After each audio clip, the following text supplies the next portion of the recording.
Christianity are the biggest things missing from this country, and I truly believe that we need to bring them back, and we have to bring them back fast. I think it's one of the biggest problems we have. That's why our country is going haywire. We've lost religion in our country.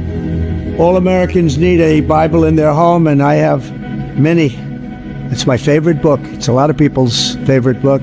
This Bible is a reminder that the biggest thing we have to bring back America and to make America great again is our religion.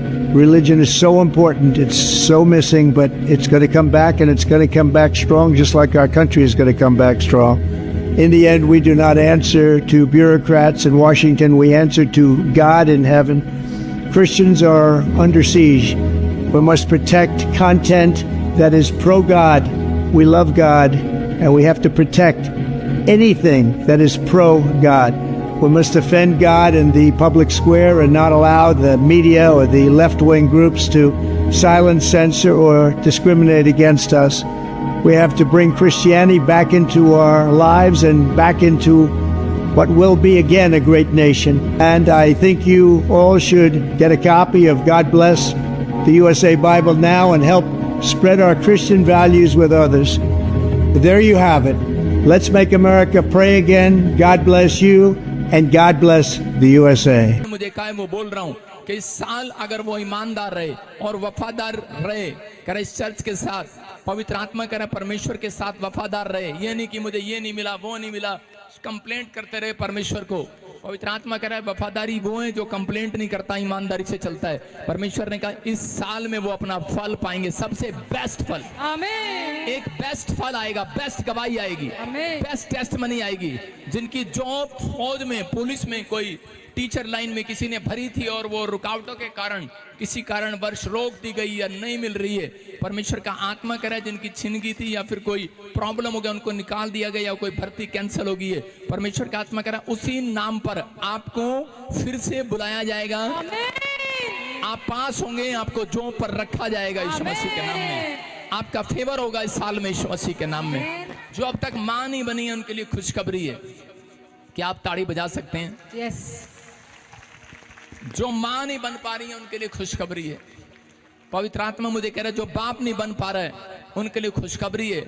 जिन माओं ने अपने बच्चों का सुख नहीं देखा उनके लिए good news है, वो सुख देखने वाली है। परमेश्वर ने कहा कि ए नारी, उस समय में वो चिंता कर रही थी और वो क्रूस पर था, उसने उस नारी की चिंता किया। भविष्यवाणी है उन लोगों के लिए जो इस समय यहाँ पर खड़े हैं। और प्रभु ने मेरे को एक ड्रीम दिखाया, कल रात के एक ड्रीम देखा मैंने जिसमें यूपी के योगी सीएम, उनसे पद ले लिया गया।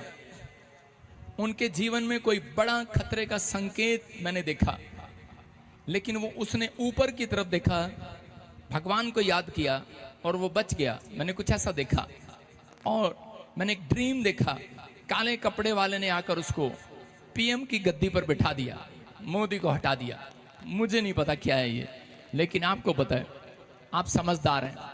लेकिन परमेश्वर की आत्मा ने बताया कि इसका मतलब कोई खतरा है उनकी लाइफ में। लेकिन बहुत सारे लोग अपने नेताओं के लिए, अपने लोगों के लिए प्रार्थना करें। परमेश्वर चाहता है, चाहे किसी ने आपको दुख दिया है, कुछ क्रिश्चियन लोग बोलते हैं कि उन्होंने हमें दुख दिया है, मैं कह रहा हूँ ठीक है, दिया होगा, लेकिन परमेश्वर अब आपका फेवर करेगा यीशु मसीह के नाम में। मैं कह रहा हूँ जगह जगह फेवर होना स्टार्ट होगा मसीह लोगों का। अब से आप ऊंचे किए जाएंगे। 2025 में कनाडा का बुरा हाल होगा, यूएसए का शांति का माहौल बिगड़ जाएगा। मैंने फिर एक ड्रीम देखा कि ट्रंप के लिए नगाड़े बज रहे हैं, वो जीत रहे हैं, लेकिन वो अपनी सोच और शक्ति को खो बैठा, बीमार पड़ गया। मैंने ऐसे देखा, लेकिन परमेश्वर ने कहा कि प्रार्थना करो उस व्यक्ति के लिए। मैं देख रहा था कि अब 3 महीने के बाद परमाणु बम जैसी स्थिति गिरने वाली हर देशों में हो जाएगी। लोग भूखे मरेंगे, प्रॉब्लम आएंगी, समस्या आएंगी। लेकिन एक प्लेन मैंने कहा था कि गिरेगा, और मैंने कहा था कि एक प्लेन आप सुनेंगे सफ़र को, जब भी सफ़र करें बाहर जाने के लिए तो आप प्रार्थना करके करें। और आपने सुना होगा न्यूज़ में कि जितने भी प्लेन थे, जितने भी प्लेन, उनकी टेक्निक खराब हो गई और वो सब के सब आसमान में एक नहीं, जितने भी प्लेन उड़ रहे थे, चाहे वो 100 चाहे वो 200 सब आसमान में उड़ते रहे, नीचे आने का कोई उनको टाइम नहीं मिला। उनकी टेक्निक खराब हो गई, उनको रास्ता नहीं मिला। लेकिन जब लोगों ने प्रार्थना किया तो परमेश्वर ने उनको फिर से रास्ता दिखाया। हालेलुया। मैं यही कहना चाहता हूं कि यीशु मसीह सत्य है, मार्ग और जीवन है। अगर किसी का काम बंद पड़े, आज यीशु मसीह उसको रास्ता दिखा रहा है यीशु मसीह के नाम में। पवित्र आत्मा ने मुझे कहा कि एक प्लेन और गिरेगा, भयानक गिरेगा, बहुत मौतें होंगी। और आत्मा कहता है एक महामारी आएगी और वो बच्चों को चपेट में लेगी, अलग अलग तरीके से कुछ प्रॉब्लम हो सकता है। Hallelujah, God bless you all of you.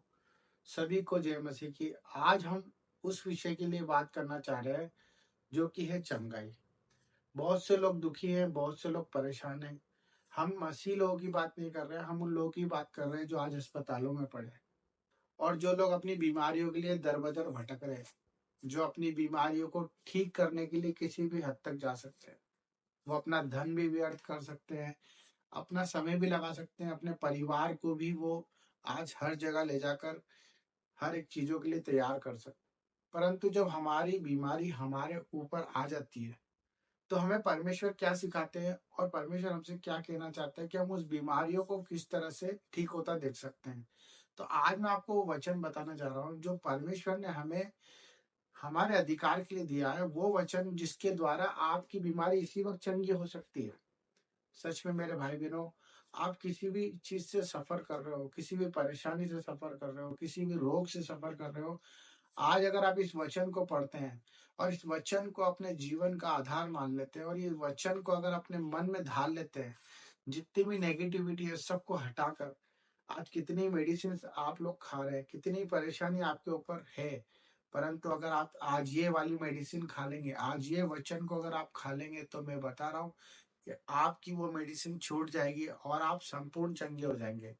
तो उस वचन को सुनाते हैं और वचन को सुने और इस वचन के साथ किस तरह से इसे अमल में लेके आना और किस तरह से हमारी बीमारियों को हमको बिल्कुल जड़ से खत्म करना है, उस बारे में आपको मैं लास्ट में बताऊंगा। तो वचन को पढ़ते हैं।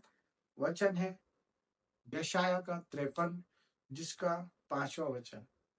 आपने बहुत बार पढ़ा होगा पर आज मैं आपके लिए पढ़ने जा रहा हूँ।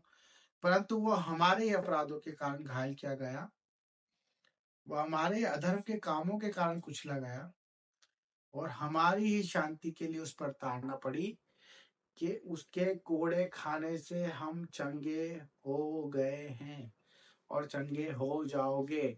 यस मेरे भाई बहनों, परमेश्वर आपसे ऐसा प्रेम करता है। उसने बताया कि वो हमारे ही कारण इतनी सारी ताड़ना सहता रहा और जो कलवरी के क्रूस पर उसने हमारे लिए बलिदान दिया वो व्यर्थ नहीं है। अगर आज हम इस वचन को ढाल लेके प्रभु यीशु ने आपके इस रोग के लिए कोड़े खाए और अपने मुंह से अंगीकार करने लग जाए, आज आपकी बीमारी को आप डांटे। परमेश्वर ने आपको अधिकार दिया है कि आप उस बीमारी को डांटे और बीमारी से बात करें। आप बीमारों की बातें ना करें, अपनी तकलीफों की बातें ना करें, अपनी बीमारी से बात करें, उसको श्राप दे। जिस तरह अंजीर को पेड़ को प्रभु ने श्राप दिया और वो सूख गया, आपकी भी बीमारी इसी वक्त सूखने वाली है। आप घोषणा करें, घोषित करें, दिन रात इस वचन पे मनन करें और आप देखेंगे कि आपकी चंगाई आपके अंदर और आपका हर एक रोग आपसे दूर भागता हुआ दिखेगा, क्योंकि परमेश्वर का वचन सत्य है। अगर आप इस वचन पर अपने आप को अमल करते हैं, अपने आप को समर्पण करते हैं और घोषणा करते हैं कि प्रभु यीशु के कोड़े खाने से मैं चंगा हूँ, तो मेरे भाई बहनों, आज आप आपकी चंगाई को देखेंगे और परमेश्वर के इस वचन को पूरा होते हुए देखेंगे और अपने विश्वास में मजबूत बन जाएंगे और हर जगह परमेश्वर की महिमा करने वाले बनेंगे।